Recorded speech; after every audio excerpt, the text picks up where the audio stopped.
Samantala, mahigit 800 last-minute passengers ang inaasahang darating at hahabol na makabiyahe sa Manila Port ngayong bisperas ng Pasko. Si Harley Valbuena sa sentro ng balita live.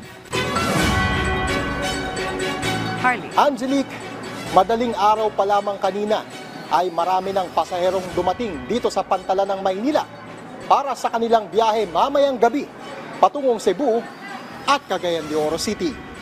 Pauwi ng Cebu si Christian para makapiling ang kanyang pamilya sa pagdiriwang ng Pasko. Kahit gabi pa ang schedule ng kanyang biyahe, 3:00 pa lamang ng madaling araw kanina ay nandito na siya sa Manila North Port Passenger Terminal. Para hindi maraming tao. Bakit po kayo uwi ng Cebu? Para sa Pasko. Si Jocelyn naman, pauwi ng Cagayan de Oro City para rin sa Pasko. Last minute na ang kanyang biyahe dahil naubusan siya ng ticket sa mga biyahe noong mga nakaraang araw. Halos na nga fully book. Yun na, wala nang choice. Ngayong bisperas ng Pasko, fully booked na ang lahat ng biyahe at isang barko ang nakatakdang umalis dito sa Manila Port patungo sa dalawang destinasyon, sa Cebu at Cagayan de Oro City. Expected natin na pasahero for this voyage is nasa 800.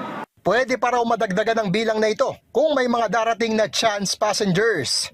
At dahil gabi pa ang alis ng barko, ang mga pasahero ay sa gitna na ng karagatan aabutin ng pagsalubong ng Pasko. Pero si Nanay Mercy, sa December 26 pa ang biyahe patungong Bacolod City, kaya sa Pantala na rin siya magpapasko. Hindi, biglaan lang kami umuwi eh. Galing kami Bulacan, papuntang Pitex. Tapos kumuha kami ng papuntang Bacolod, wala daw bakante. Kaya pumunta kami dito.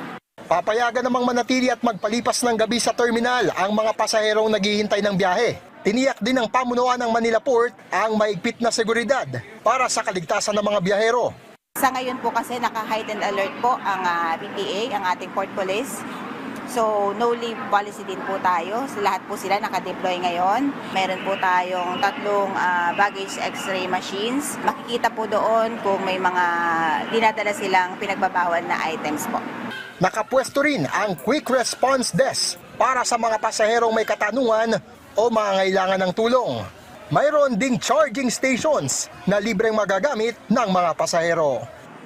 Angelique, bukas, araw ng Pasko, ay wala munang biyahe dito sa Manila Port. Pero ang lahat ng biyahe sa nalalabing bahagi ng linggo ay fully booked na. At inaasahang mas marami pa raw dadagsang pasahero sa mga susunod na araw habang papalapit naman ang bagong taon. Angelique? Okay, maraming salamat, Harley Valbuena.